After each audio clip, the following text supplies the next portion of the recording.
Welcome back to mamma's day. അപ്പോൾ ഇന്ന് നല്ലൊരു കൂന്തൽ റോസ്റ്റ് ഉണ്ടാക്കാം കേട്ടോ. അപ്പോൾ അതിന് വേണ്ടിയിട്ട് കൂന്തൽ കഴുകി വൃത്തിയാക്കി എടുത്തിട്ടുണ്ട്. അപ്പോൾ നമുക്ക് കുക്കിങ്ങിലേക്ക് പോവാം.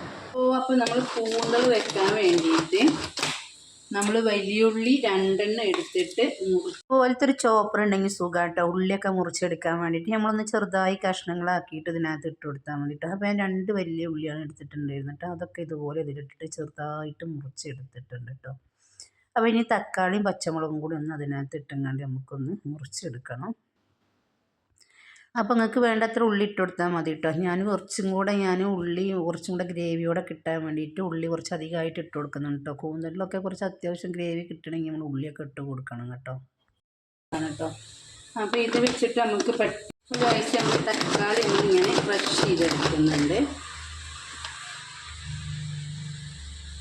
തക്കാളി വലിയ കഷ്ണമായതുകൊണ്ട് ഒന്ന് കുറച്ച് ബുദ്ധിമുട്ടുണ്ട് കേട്ടോ. ഒന്നുകൂടി ചെറുതാക്കി തക്കാളി ഉള്ളി പോലെയല്ല, തക്കാളി ഒന്ന് ആയി വരാൻ കുറച്ച് സമയം എടുക്കുന്നുണ്ട്. അപ്പോൾ നമ്മൾ ഉള്ളിനെക്കാട്ടിലൊന്ന് ചെറുതാക്കിയിട്ട് തക്കാളി കൊടുക്കാൻ വന്നു കേട്ടോ.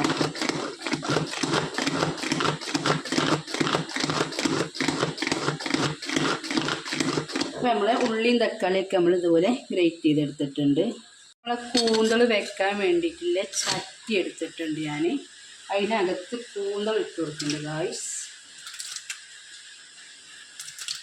കൂന്തൽ ഇട്ട് കൊടുത്തേക്ക് നമ്മൾ ക്രഷ് ചെയ്ത് വെച്ചാൽ നമ്മളെ തക്കാളി ഇട്ട് കൊടുത്ത് ഉള്ളിയൊക്കെ ചെറുതായി ചോപ്പ് ചെയ്ത ഉള്ളിയാണ് ഇട്ട് കൊടുക്കുന്നത്. ഞാൻ 2 ഇടത്തരം വലിയ ഉള്ളിയാണ് എടുത്തിട്ടുള്ളത് കേട്ടോ. അപ്പോൾ അത് ഇട്ട് കൊടുത്ത് ഇനി നമുക്ക് നമ്മളെ മല്ലിപ്പൊടി മുളക് പൊടി ഇട്ട് കൊടുക്കണം. അപ്പം മഞ്ഞൾപ്പൊടി ഇട്ട് കൊടുക്കാം. മഞ്ഞൾപ്പൊടി ഒരു 1/2 ടീസ്പൂൺ ഇട്ട് കൊടുത്തിട്ടുണ്ട്. ഇനി മുളക് പൊടി ഇട്ട് കൊടുക്കാം. മുളക് പൊടി ഒരു 2 ടീസ്പൂൺ നിറച്ചെടുക്കുന്നുണ്ട് കേട്ടോ. അപ്പോൾ നമ്മൾ കൂന്തലിലൊക്കെ അത്യാവശ്യം എരിയില്ലെങ്കിൽ കൂന്തൽ രസം ഉണ്ടാവില്ല. അപ്പോൾ ഞാൻ 2 സ്പൂൺ അളവിൽ മുളക് പൊടി 2 സ്പൂണ് മല്ലിപ്പൊടി ഇട്ട് കൊടുക്കുന്നുണ്ട് കേട്ടോ. ഇനി നമുക്ക് കുറച്ച് പെരുംജീരകപ്പൊടി ഇട്ട് കൊടുക്കാം. പെരുംജീരകം പൊടിച്ചതാണ്. അപ്പോൾ അത് ഒരു 1/4 ടീസ്പൂൺ അളവിൽ ഇട്ട് കൊടുത്തിട്ടുണ്ട്. നമുക്ക് കറിവേപ്പില മല്ലിച്ചപ്പ് ആയതിന് ശേഷം ഇട്ട് കൊടുക്കാം കേട്ടോ.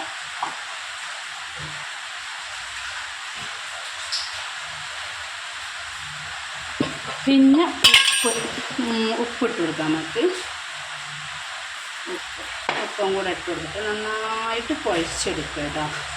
നല്ലോണം കൈ വെച്ചിട്ട് കുഴച്ചെടുക്കുക. ഞാൻ നല്ലോണം കുഴച്ചെടുത്തിട്ടുണ്ട്. അപ്പോൾ ഇനി നമുക്ക് ഇതൊന്ന് മൂടി വെച്ചിട്ട് കുക്ക് ചെയ്തെടുക്കാം കേട്ടോ. അടിപൊളി കൂന്തലാണ്. അപ്പോൾ ഇനി അടുപ്പത്ത് വെക്കേണ്ട പണിയുള്ള നമുക്ക് അടുപ്പത്ത് വെച്ചിട്ട് വേവിച്ചെടുക്കാം.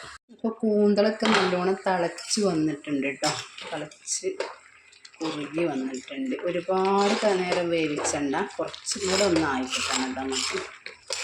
അല്ലെങ്കിൽ ഇത്ര മതി നിങ്ങൾക്ക് ഇതിൽ നിർത്താം കേട്ടോ. അപ്പോൾ ഞാൻ കുറച്ചും കൂടെ വറ്റിച്ചെടുക്കുന്നുണ്ട്. അപ്പോൾ ഒന്നുകൂടി ആവണം കേട്ടോ. അപ്പോൾ നമ്മൾ കൂന്തൽ കറി ഇവിടെ നേരെ റെഡി ആയിട്ടൊക്കെ ഉണ്ടോ ഒന്ന്. അപ്പോൾ ഇനി ഇതിൽ കുറച്ച് മല്ലിച്ചപ്പ് ഇട്ട് കൊടുക്കാം. പിന്നെ കുറച്ച് പച്ച വെളിച്ചെണ്ണ ഒഴിച്ച് കൊടുക്കാം കേട്ടോ. പച്ച വെളിച്ചെണ്ണ ഒഴിച്ച് കൊടുത്തിട്ട് നമുക്ക് തീ ഓഫ് ചെയ്യാം. അപ്പോൾ പച്ച വെളിച്ചെണ്ണ ഒഴിച്ച് കൊടുത്ത് തീ ഓഫ് ചെയ്യാം. അപ്പോൾ ഇത്ര ഉള്ളൂ കേട്ടോ നമ്മളെ കൂന്തൽ കറി ഇവിടെ സെറ്റായിട്ടോ. അപ്പോൾ കൂന്തൽ കറി പച്ച വെളിച്ചെണ്ണ ആ മല്ലിച്ചപ്പൊക്കെ ഇട്ടപ്പോൾ അടിപൊളിയായി.